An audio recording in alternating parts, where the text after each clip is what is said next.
Good afternoon, everybody. It's great to see all of you on this very newsy day, to say the least.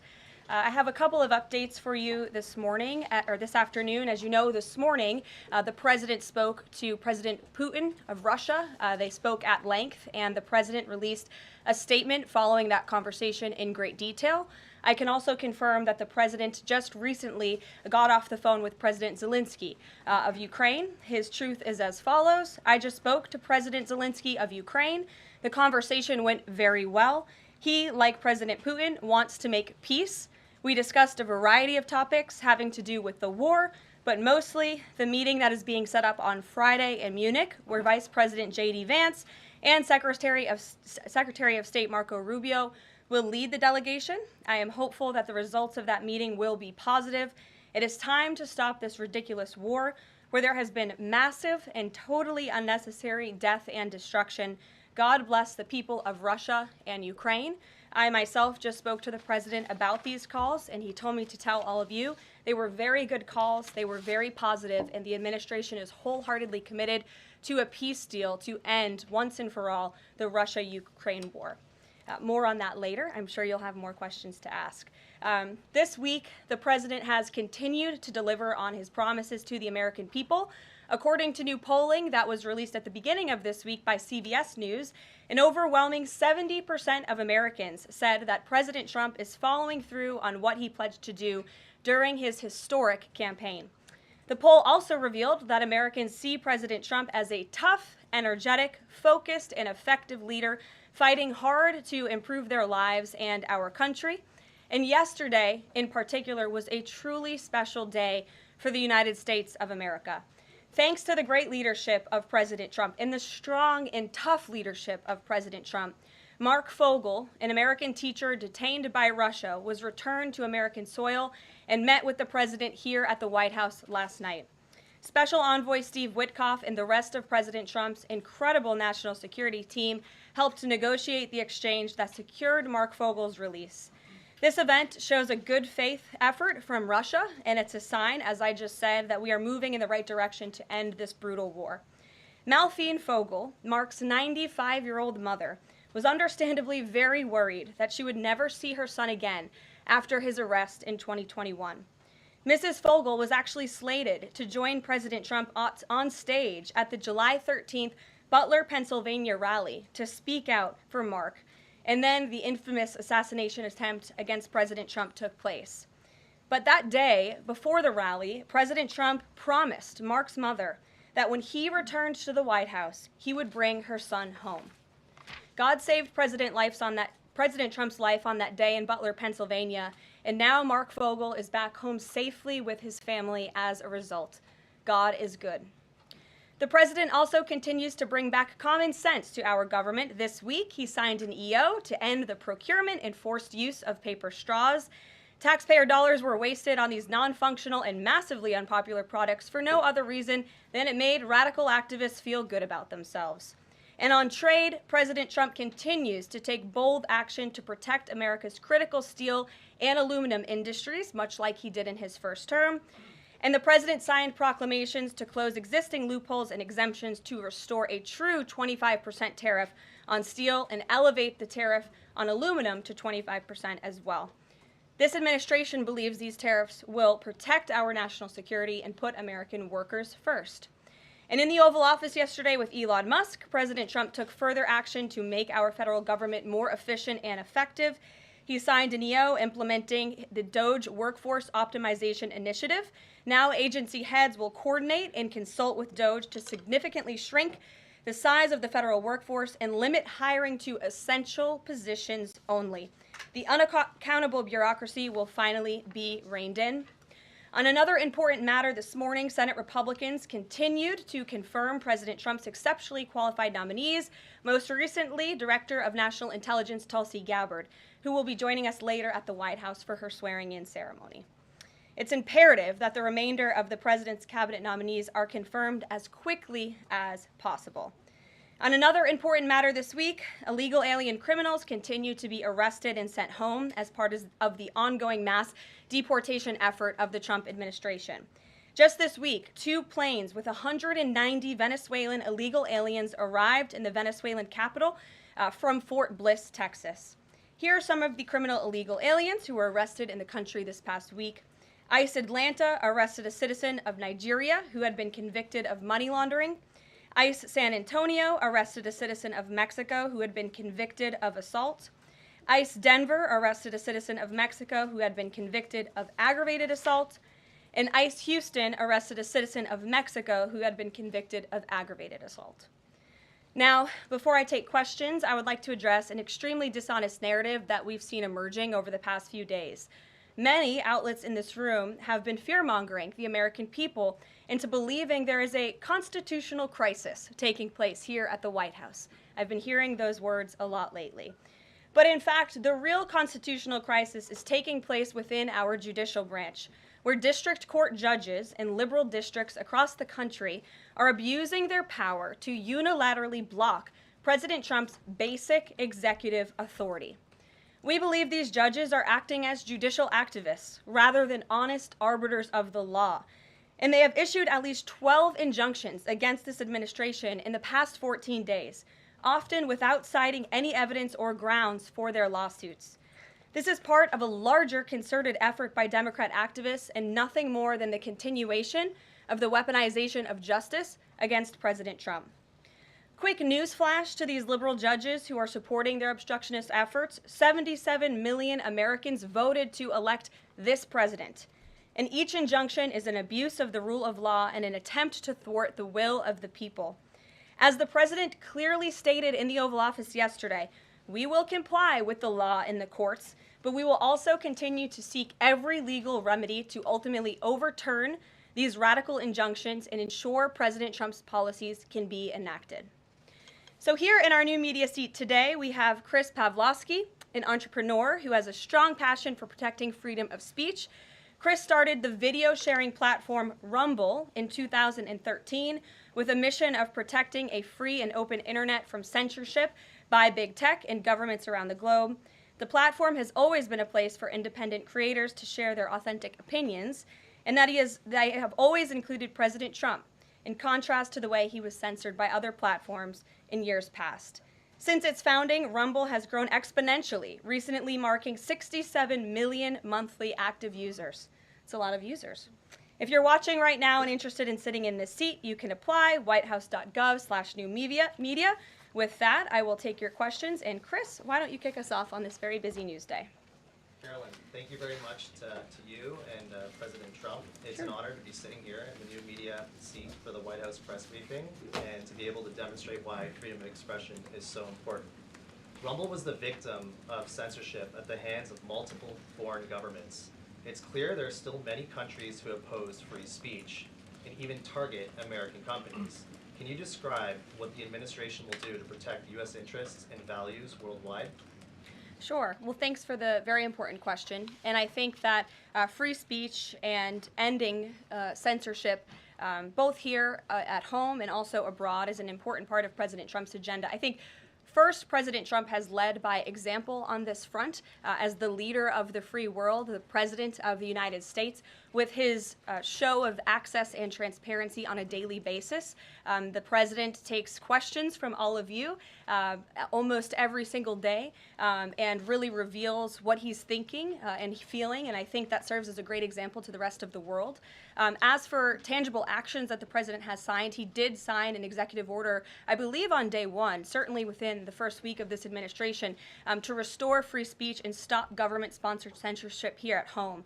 And the EO made it very clear that federal employees are not allowed to engage in any activity that would infringe upon the American people's right of free expression. So I think the president has led quite strongly on this. And I would just add, this is part of the reason we have a new media seat, to invite new voices into this room. Again, we're going to need to expand this room because so many people are interested, and we're very excited about that. It's a privilege to cover this White House, but we want all voices to be heard. So thanks for being us with here, Chris, and I hope you enjoy the briefing. Sure.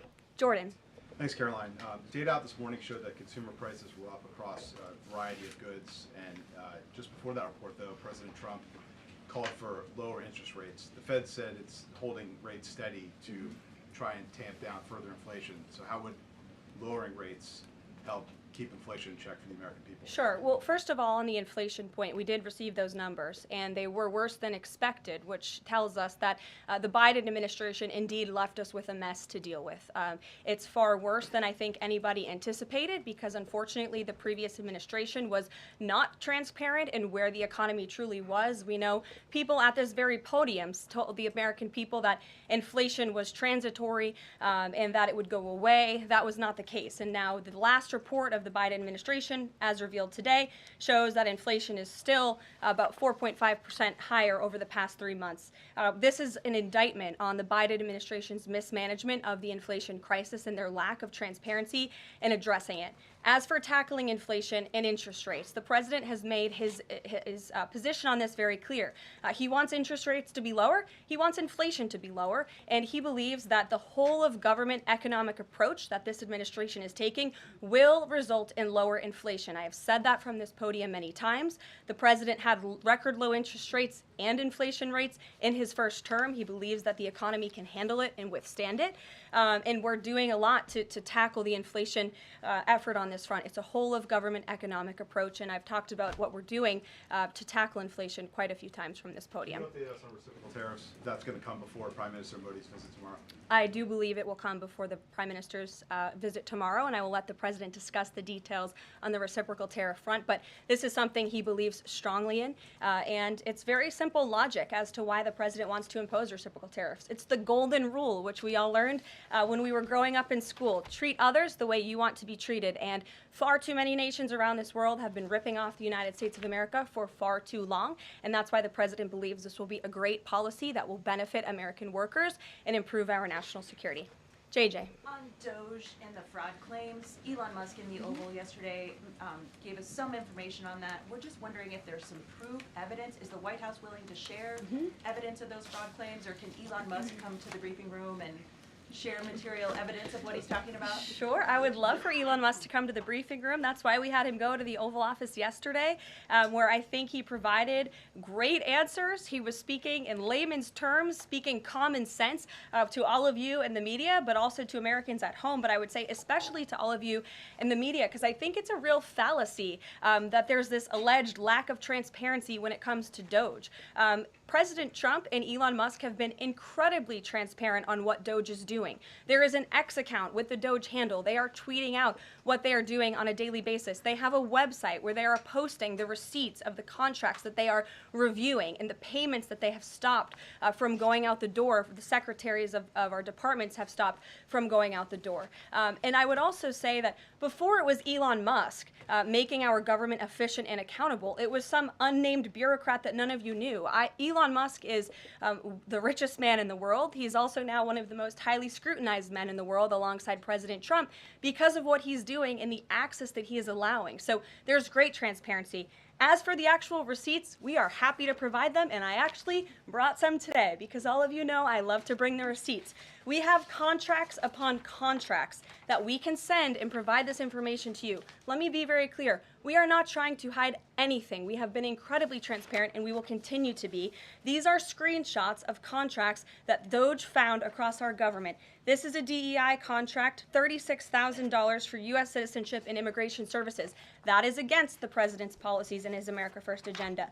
This is a $3.4 million contract, a Council for Inclusive Innovation at the U.S. Patent and Trademark Office, Department of Commerce, another DEI contract that Doge identified. I can continue to go through these. Oh, I love this one, $57,000 for climate change in Sri Lanka. What is this doing to continue the interests of the American people? Absolutely nothing.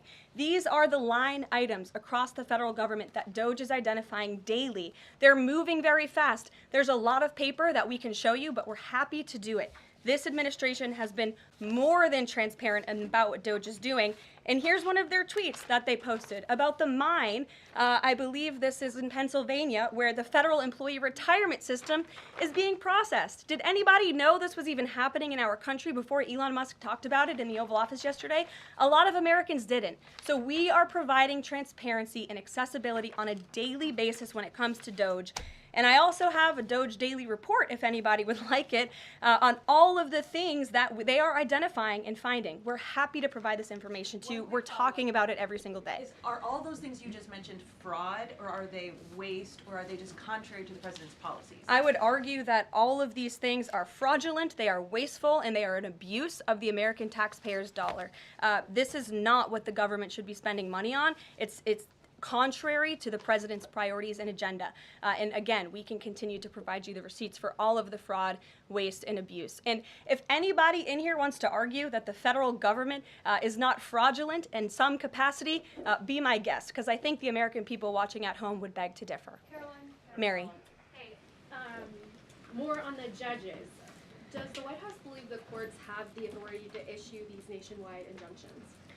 We believe that the injunctions that have been issued by these judges have no basis in the law and have no grounds, and we will, again, as the president said very clearly yesterday, comply with these orders, but it is the administration's position that we will ultimately be vindicated, and the president's executive actions that he took were completely within the law, they were constitutional, and we look forward to the day where he can continue to implement his agenda.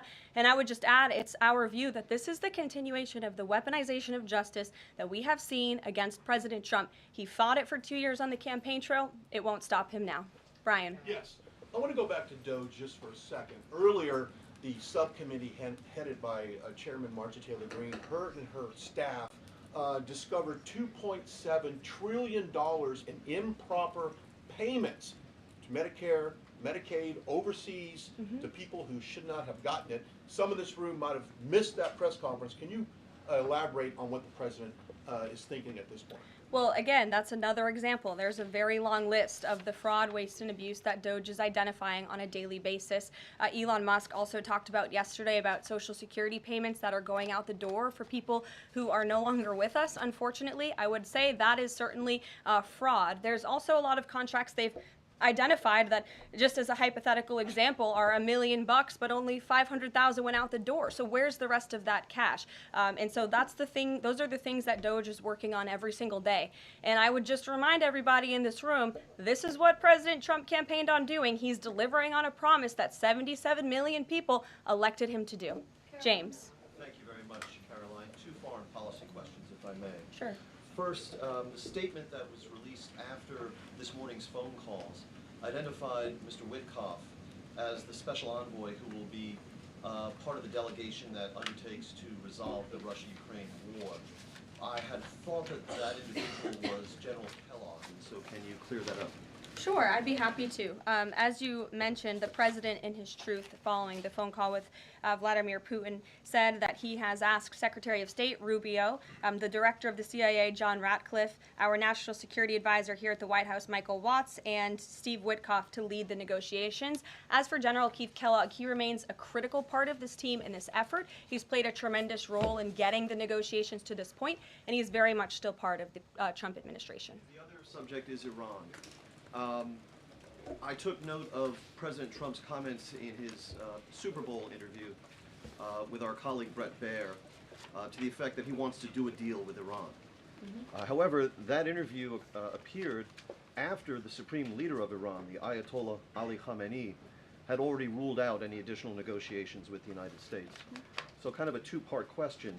A, what gives the president any confidence that Iran will come to the table? And B, more fundamentally, why is the president interested in doing a deal with Iran instead of doing everything he can, perhaps short of U.S. military intervention, to try and hasten the end of what many of his own supporters regard as an evil regime? Well, the president has made it very clear that he will never allow Iran to have nuclear capabilities. That is a red line that he has drawn, and he will not allow that to happen. But you asked why President Trump wants to make a deal.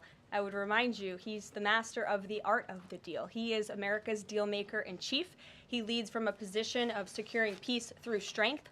And I think time and time again already, in just 4 weeks, we have seen the president being able to negotiate successful deals with our partners, our adversaries all around this world. The release of Mark Fogel just last night is something that I think speaks to the president's deal-making ability. This is something that the Biden administration allegedly tried to do for 3.5 years. I think you all should go back and ask some of those Biden administration officials what they even tried to do and why weren't they successful, because for 3.5 years Mark Fogel sat in a Russian prison and it took President Trump 3 weeks to get him back on American soil. There's nobody better at making deals than Donald Trump. Phil Wegman. Thank you. 2 foreign policy questions. Ukrainian President Zelensky has said after the war that he wants NATO membership or nuclear weapons. We heard Defense Secretary Hegseth say that NATO membership was unrealistic. What's the president's view on the other option, on a nuclear Ukraine?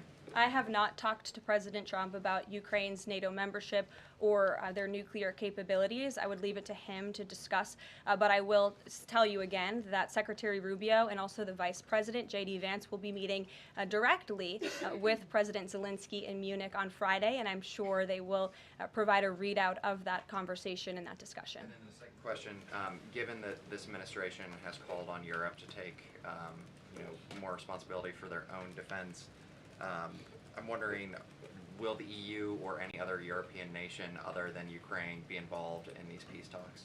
I don't have any European nations who are involved currently to read out for you. Certainly, the president has employed a very strong team or deployed a very strong team to continue these negotiations. And the fact that he was on the phone with both President Putin and President Zelensky today shows that he's very much involved in this effort as well. And then just a follow-up, I guess. Sure. Should we expect the president to negotiate in person with Zelensky and Putin? I don't have anything to read out on that for you today. Maggie, good to see you. Thanks for taking the question. You talked about the transparency with Doge and Elon Musk's press availability yesterday. There is a conflict of interest law in place that says that people who have personal interests can't interact with government entities that could touch on those. Has President Trump signed a waiver for Elon Musk? Does such a thing exist? If it does, will you guys release it in the interest of transparency that he's committed to? I have not seen the law that you are referring to. What I can tell you is that Elon Musk, as I've confirmed before, is a special government employee. He is filing the proper financial disclosure, and he is complying with all applicable federal laws. As you also heard, Elon address this directly yesterday in the alleged conflict of interest, and he said everything he's doing is very public, and if you all perceive a conflict of interest, you're welcome to bring that up. And as the president said, if he feels like Elon is engaging in something that's a conflict of interest, he will tell Elon not to do that. And Elon also said yesterday that before he moves forward with anything, he consults with the President of the United States. So we're very confident with the ethics and the guardrails that have been put in place here. Caitlin. Thanks, Caroline. I have a few things for you, but on the commitment by President Trump, he said that he and President Putin agreed to visit each other's respective nations. Are there any preconditions that President Trump has that President Putin must do before he goes and meets with him, withdrawing some forces, withdrawing all forces, anything like that? Not that I'm aware of. That doesn't mean they don't exist, but I was just talking with the president in our national security team. I wasn't made aware of any conditions, but if they exist, I'm happy to provide those. And on the president himself, he styles himself as this master negotiator. He is now deploying these negotiations, saying that they start immediately. We did hear from the Defense Secretary, Pete Hegseth, though, today saying that NATO membership is not realistic for Ukraine and neither is returning to pre-2014 borders.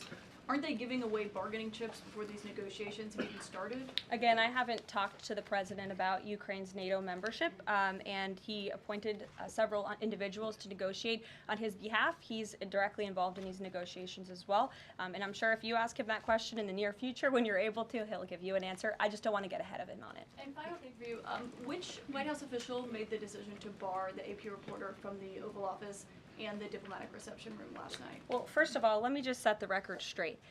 It is a privilege to cover this White House. It's a privilege to be the White House press secretary. And nobody has the right to go into the Oval Office and ask the President of the United States questions. That's an invitation that is given.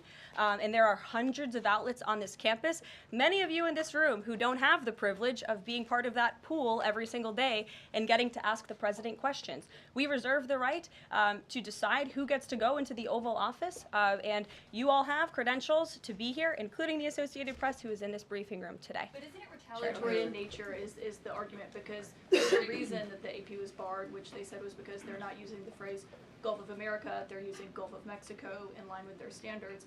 And so the question here is this setting a precedent that this White House will retaliate against reporters who don't use the language that you guys believe reporters should use? And how does that align with the First Amendment commitment that you were just talking about? I was very upfront in my briefing on day one that if we feel that there are lies being pushed by outlets in this room, we are going to hold those lies accountable. And it is a fact that the body of water off the coast of Louisiana is called the Gulf of America. And I'm not sure why news outlets don't want to call it that, but that is what it is. The Secretary of Interior has made that the official designation in the Geographical Identification Name Server. And Apple has recognized that, Google has recognized that, pretty much every other outlet in this room has recognized that body of water as the Gulf of America, and it's very important to this administration that we get that right, not just for people here at home, but also for the rest of the world. Sure. Thank you, Karoline. The prisoner exchange with Russia coming at the same time as the president is now announcing negotiations to end the war in Ukraine. The timing of that is hard to ignore. Was Ukraine discussed as part of this prisoner swap? I was not involved in those discussions, so I can't comment on whether that came up or not. What I can say is that this was a very good deal for the United States of America and for the rest of the world. As you know, we have confirmed that the Russian who will be returning home very soon, Alexander Vinnik, was a non-violent crypto criminal, and as part of this exchange, he has forfeited more than $100 million that he obtained in that illegal crime. And in exchange, of course, we got Mark Fogel, who is a middle school teacher who kissed the American soil, but kissed the ground last night when he returned to the United States of America. It was a great deal and a great day for our country, and I think everybody, regardless of political affiliation, agrees with that. And was Russia made aware ahead of time of the parameters that the administration and Secretary Hegseth was going to be announcing today? The NATO perimeters? Yes. I'm not sure. You'd have to ask Secretary Hegseth in the Defense Department on that, since he announced them. Jackie. Thank you, Caroline. Just to be clear, so when we're listening for a shift in position on U.S. policy, should we only listen to the president and maybe not the Secretary of Defense? Because what he outlined today would represent a shift in U.S. policy. I'm not saying that. I'm just saying I speak for the President of the United States behind this podium, and I will let him discuss that. Can you tell us any more about the next hostage releases? I understand another American's coming out today. Sure. I'm glad you asked. It speaks to President Trump's deal-making ability, and we can confirm the safe release of one American and two individuals from Belarus, one of whom worked for Radio Liberty. Out of respect for the privacy of these individuals, their request, we have no further details to announce on their identities, but we can confirm that one American was released today, and it's a remarkable victory on the heels of Mark Fogel returning to America last night. Anything on who the U.S. might be releasing in exchange? I don't have details on that at this moment. I don't have details on that at this moment. I do know that these three individuals have been released and are on their way home to their respective countries. Ouija. Caroline, thank you so much. Can you explain how President Trump envisions the war in Russia and Ukraine coming to an end? Does he expect Ukraine to hand over all the territory in question? Again, these negotiations are ongoing. I will allow the president to divulge any red lines that he may set, but I think as deals in the past have come to fruition, the president has proven one of the things that makes him a very effective negotiator is not revealing what he's anticipating from both sides, but he is at the forefront of these negotiations in addition to the very qualified individuals who he's tasked with speaking to both President Putin and President Zelensky. And speaking of deals, a meeting with the President of the United States offers any foreign leader credibility. Was it part of the prisoner swap with Fogel that President Trump agreed to meet with Putin? Again, I was already asked this question. I said I was not made aware of that, but we can certainly get you an answer on that. I'll check in with the NSC. Sure, Monica. Thanks, Caroline. It's clear that this administration is dedicated to both truth and transparency. We know that with DOJ, but we also know that because this administration recently announced it's going to declassify the assassinations of Martin Luther King Jr., JFK, and RFK. I'm wondering, is it likely that we're going to see more information regarding the assassination attempts on the president's life while he was on the campaign trail? In regards to the assassination of the individuals you mentioned, President Trump signed that executive order directing the respective agencies to do it. I know that that process continues and is ongoing. He's committed to transparency in the declassification of these very important files that I think many Americans are not only interested in learning about, but also have the right to know about. As for the two heinous assassination attempts on the president's life, he's spoken to this publicly. I've spoken to him about it privately, and as he said publicly to all of you, he feels he has a right to know about further information about the individuals who tried to kill him, tried to take his life. And so, if and when we get that information, I'll leave it up to the president to decide whether or not he would like to reveal it. But I believe in the effort of transparency that we've seen consistently from this president, he certainly will. Daniel. Thanks, Caroline. I wanted to ask you about the $59 million that FEMA sent to New York City migrant hotels. Secretary Kristi Noem just put out a statement saying that she clawed back the full payment that FEMA activists unilaterally gave to NYC migrant hotels. She wrote, "Mark my words, there will not be a single penny spent that goes against the interest and safety of the American people." What does the response of the Trump administration send to any federal bureaucrats that are thinking about obstructing the president's agenda? They will be held accountable. The president is signing executive orders daily, and he expects all officials across the administration, regardless if they are a political appointee or if they are a career bureaucrat, to adhere to the will of the American people and the 77 million Americans who reelected President Trump. He is here for a reason, and he is focused every day on implementing his administration's goals and sending $59 million to a migrant hotel to house illegal immigrants when there are still people in North Carolina and California who have not received FEMA funding is not something that this administration is going to tolerate. Deanna. Thank you so much, Caroline. One on New York and one on Russia, please. On New York City Comptroller Brad Lander is accusing DOJ of clawing back $80 million that was intended for New York City FEMA funding. Wondering if you've heard about that figure, if that figure is accurate, and why that money was taken back. I have not heard about that figure. DOJ is moving very quickly, but I can get the receipts and gladly send them to you. I know that story is likely of great interest to the New York Post. And then one John. on Russia, please. Sure. Is President Trump waiting for a kind of signal or an action from Putin to go to Russia? And would he be willing to go to Ukraine in the future? I don't have any decisions to make on the president's potential visit to Russia or any in-person meeting at this time. John. Thanks a lot, Caroline. Two questions, one on foreign policy, one on domestic policy. Following up on the president's call that he had with President Putin, does the president view Russia, does he view President Putin as an ally, as a partner, as a competitor, or as an adversary? I believe this nation views Putin and Russia as a great competitor in the region, at times an adversary, but as the president has said as well, he enjoys having good diplomatic relationships with leaders around the world, finding that common ground, also calling them out when they are wrong, and leading from a position of peace through strength. That's the president's greatest strength, and we've seen that again, time and time again. And then as you pointed out in your statement regarding the confirmation of Tulsi Gabbard, there was one Republican who voted against the nomination of Tulsi Gabbard. It was Senator Mitch McConnell. Similarly, how does the administration view Senator McConnell? Can he be a partner in the president's legislative agenda? Are you disappointed that he voted against not only Tulsi Gabbard, but also Pete Hegseth to be the defense secretary? I think we're greatly disappointed in any Republican who chooses willfully to vote against the president's exceptionally qualified cabinet nominees and picks to lead his America First administration. Not a single Democrat swayed from voting against President Biden's nominees, and we know how many of them turned out. They turned out to be atrocious at their jobs, leaving America much worse than they were when they took the oath of office. And so I've said it repeatedly from this podium. I addressed it at the beginning of my remarks. We expect all Republicans to vote, to stay tough and strong, vote for President Trump's nominees so we can get to work and continue to work very hard to implement this president's agenda. Sure. Thank you, Caroline. On South Korea is currently in a chaotic situation. How does the President Trump react to the current chaotic situation in South Korea? Secondly, if South Korea needs help from the United States, what role do you think the U.S. will play?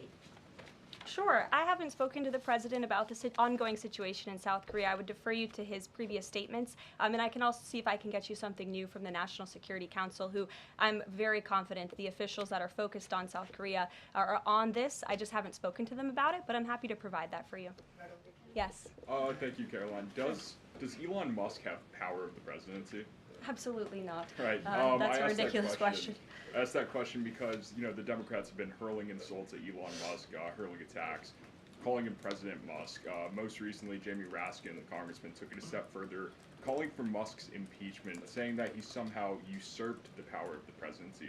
What's your response? It's utterly ridiculous. Elon Musk addressed this in the Oval Office yesterday. The president addressed it as well. Elon Musk is serving at the pleasure of the president, just like everybody else on this team. He takes directives directly from the president of the United States. And I think some of the comments that you referred to are nothing more than a failed attempt from the media and from Democrats to try to sow division in this White House. We saw them do it in the first term. We're not going to let them do it in the second term. This is a unified team who is working at the pleasure of the president to do what's right for the American people. I have one more quick housekeeping note before I leave you all today. The president wanted me to share with all of you that he had a wonderful meeting with King Abdullah of Jordan yesterday. They discussed many things, including the Gaza Strip and its future at great length. The king would much prefer that the Palestinians stay in place, with the additional land to be used for new development, which would greatly create jobs at levels never seen before. But the president feels it would be much better and more majestic if these Palestinians could be moved to safer areas. I would just add to that the president remains wholeheartedly committed to seeing peace in the Middle East, and our Arab partners in the region have been tasked with coming up with a peace plan to present to the president. That is ongoing. King Abdullah mentioned that yesterday. He also committed to accepting 2,000 sick children from the Gaza Strip, which the president called a beautiful gesture. So the administration continues to work with our Arab partners in the region. We stand closely with our ally Israel, and the president has presented this big, new, bold idea to secure peace in the Middle East, and he is not going to waver from that. And we look forward to seeing that goal of this administration achieved as well. Thank you very much, everybody, and we'll see you very soon. Have a great day.